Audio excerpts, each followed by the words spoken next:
Hello everyone. जैसा कि मैं ना 2022 और 2023 दोनों के पेपर 2 के क्वेश्चन थोड़ा सा देख रही हूँ कि क्या सिमिलरिटी है। आप यहाँ पे देख सकते हो ना कि radius of convergence of series 2023 में भी पूछा गया है, और यहाँ पे देखो आप radius of convergence of power series ये आपका ना 2022 में भी पूछा गया है। इसलिए मैं कहूँगी ना कि आप रेडियस ऑफ कन्वर्जेंस कैसे निकालते हैं इसे आप सीख लीजिए। ओके, सो अभी हम ना इसको बनाना सीखेंगे, फिर आपको अगले कॉमन टॉपिक्स में डिस्कस करती हूँ। ठीक, तो लेट्स सी कि इस क्वेश्चन को हम कैसे करते हैं।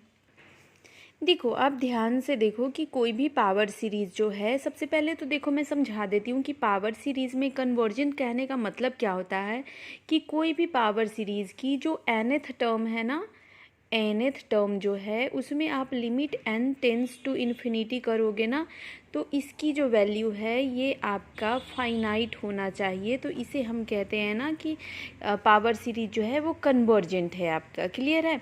यही फंक्शन के केस में क्या होता था कि आपका एफ एन एक्स कुछ दे देता था। इस केस में ना वहाँ पे सीरीज नहीं होता था। फंक्शन के केस में हम उसे सीक्वेंस कहते थे कि f1x निकाल लो, f2x निकाल लो और सब की value n tends to infinity पे देख लो। अगर ये सब फाइनाइट है तो फिर हम कहते थे कि वो फंक्शन कैसा है, कन्वर्जेंट है। ठीक, ये आप पेपर 3 में पढ़ने वाले हो। तो यहाँ ध्यान से देखो कि यहाँ पे हमारे पास एक पावर सीरीज़ दी गई है। उस पावर सीरीज़ को हम ना एक नॉर्मल से पावर सीरीज़ से हम क्या कर रहे हैं, कंपेयर कर रहे हैं। तो यहाँ पे एन की वैल्यू आपकी निकल गई। ठीक, फिर ना आपको देखो आपको ना रेडियस ऑफ कन्वर्जेंस निकालना है। तो एकदम याद रखने का कोई ज़रूरत नहीं है, फॉर्मूला 1 सेकेंड में आपको याद हो जाएगा। जैसे कि आपको करना क्या है, सबसे पहले ध्यान देना है कि रेडियस ऑफ कन्वर्जन निकालने के लिए हम ना रेशियो टेस्ट का यूज़ करेंगे। हम किसका टेस्ट करेंगे, रेशियो टेस्ट का। अब ये रेशियो टेस्ट क्या है, जैसे कि आप ज्योमेट्रिक प्रोग्रेशन वगैरह पढ़ते थे ना कि A1 है, A2 है, A3 है, तो यहाँ पे रेशियो कैसे निकालते थे कि A2 अपॉन A1 कर लो या फिर A3 अपॉन A1 कर लो। तो ये आपका क्या होता था, रेशियो होता था। क्लियर है ये चीज़। यानी कि यहाँ पे मैं इसको जनरलाइज वे में कहूँ तो ये क्या हो जाता था, an+1 और ये हो जाता था an। यही होता था ना आपका रेशियो।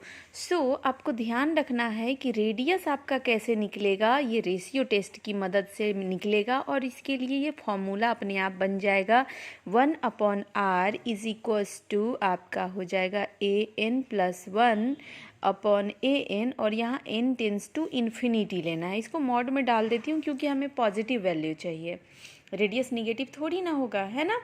तो ये देखना ज़रा, आपको बस ये ध्यान रखना है।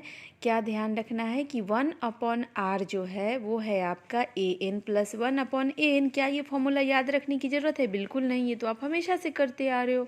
तो आपको मेनली यही सॉल्व करना है। अब देखो ज़रा ध्यान से, हम इसे निकालेंगे कैसे, इसको पहले सॉल्व करेंगे और इसका रिवर्स कर देंगे तो r निकल जाएगा। क्लियर।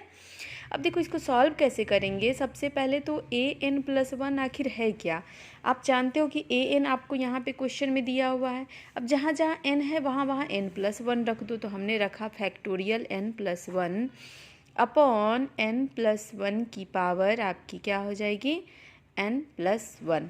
क्लियर है यहाँ से ये चीज़। अब देखो ज़रा, यहाँ पे ये आपने an+1 लिख दिया। अब आपको an पता ही है, यानी an+1 अपॉन an करना है। तो आप फैक्टोरियल n+1 अपॉन n+1 की पावर n+1 लिखोगे इनटू, अब an को मैं उल्टा करके मल्टीप्लाई कर दूँ। ये जैसे 1 की पावर an है तो इसको हम क्या करें, an को ही उल्टा कर दें न्यूमरेटर की डिनोमिनेटर में, तो डायरेक्ट हो जाएगा।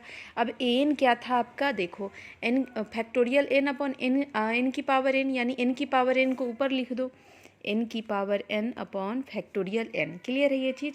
अब देखो ज़रा ध्यान से, यहाँ पे फैक्टोरियल n+1 जो है, जैसे कि फैक्टोरियल 3 मान लो, इसको आप लिख सकते हो फैक्टोरियल 2 × 3 लिख सकते हो ना। उसी तरह हम फैक्टोरियल n+1 को क्या लिख सकते हैं, फैक्टोरियल n × n+1 लिख सकते हैं ना, डिवाइड बाई n+1 की पावर n+1 इंटू n की power n upon factorial n। अब देखो फैक्टोरियल n से फैक्टोरियल n कैंसिल हो गया। अब यहाँ देखो न्यूमरेटर में n+1 की पावर 1 है और डिनोमिनेटर में n+1 की पावर n+1। इससे इसको अगर काटेंगे तो पावर 1 आपका कैंसिल हो जाएगा, है ना। यानी नीचे आपका क्या बच जाएगा, देखो नीचे n+1 की पावर में आपका n बच जाएगा और ऊपर में ऑलरेडी n की पावर n बैठा हुआ है। और आपको limit n tends to infinity भी तो लगाते रहना है ना। अब देखो लिमिट को जब सॉल्व करेंगे एक काम करते हैं, इसको ना हम क्या करते हैं सबको इकट्ठा लिख लेते हैं क्योंकि दोनों की पावर सेम है। लिख सकते हैं ना पावर में n, और ये हो गया limit n tends to infinity. Clear. अब ऊपर भी n है नीचे भी n है, कॉमन लेके इसको कैंसिल कर दो तो limit n tends to infinity. अब देखो ऊपर में n है तो n को अगर कॉमन लेंगे तो ऊपर में 1 बचेगा और नीचे क्या हो जाएगा 1 + 1/n और इसकी पावर में n। अब देखो लिमिट 1 कितना होता है आपका 1 ही होता है और यहाँ पे ये क्या हो गया 1 + 1/n। ये आपको ध्यान रखना है कि लिमिट 1 + 1/n की power n tends to infinity, इसकी वैल्यू क्या होती है e होती है। स्टैंडर्ड लिमिट आपने पढ़ा होगा, है ना। साइन वाला भी हम पढ़ते हैं कि sin n/n जो है वो 1 हो जाता है, तो यहाँ पे ये e हो जाता है, ये याद रखना है आपको। तो यहाँ पे हम डायरेक्ट क्या लिख देंगे, ये हो जाएगा 1/e। यानी हमने निकाला 1/r की वैल्यू क्या 1/e, इसीलिए रेडियस ऑफ कन्वर्जेंट क्या हो जाएगा e। यही आपका आंसर हो जाएगा। कितना आसान है, बिल्कुल भी इसमें मेहनत नहीं है। चलो इसका दूसरा क्वेश्चन भी कर लेते हैं फटाफट। हमारे पास जो नेक्स्ट क्वेश्चन है ये है फैक्टोरियल n/2n और यहाँ फैक्टोरियल n का स्क्वायर है और zn है। क्लियर है।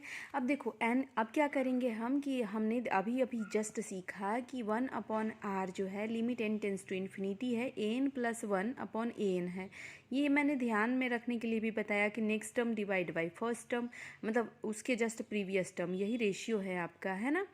यहाँ पे n की जगह n+1 रख देंगे 2n+1 और यहाँ पे फैक्टोरियल n+1 हो जाएगा। क्लियर। अब ये देखो 2n है upon factorial n into factorial n। यहाँ पे मैंने क्या किया कि n+1 वाला लिख दिया और फिर डिवाइड कर दिया an से, यानी कि उल्टा कर दिया, डायरेक्ट मल्टीप्लाई कर दिया मैंने 1/an से। क्लियर। अब देखो ज़रा इसको सॉल्व कैसे करेंगे, तो इसको हम तो 2 बार लिख लिए और नीचे यहाँ पे है आपका factorial n into factorial n। जब इसको इससे कैंसिल करोगे ना तो देखो फैक्टोरियल n, सॉरी ये क्या है आपका n factorial n+1 factorial n+1। और मैंने अभी अभी आपको बताया कि फैक्टोरियल n+1 जो है ये असल में है क्या, फैक्टोरियल n इंटू n+1 यही तो है। जैसे कि फैक्टोरियल 3 को आप 2 इंटू 3 लिखते हो ना, ये आपका फैक्टोरियल 3 को आप 2 इंटू 3 लिखते हो ना, ये 3 को आप 2 + 1 अगर लिख दो तो ये देखो असल में क्या है, ये आपका वापस से क्या हो गया n और फिर ये हो गया n+1, है ना। यानी वही चीज़ तो हमने यहाँ पे लिखा। यानी कि हम इसको इस तरीके से लिखेंगे, अगर n से n+1 फैक्टोरियल को काटेंगे तो हमें n+1 ही मिलेगा और फिर फैक्टोरियल n से अगर इसको काटेंगे तो ये आपको n+1 ही मिलेगा। क्लियर है ये चीज़, ये तो बेसिक सी बात है, डिवाइड बाई।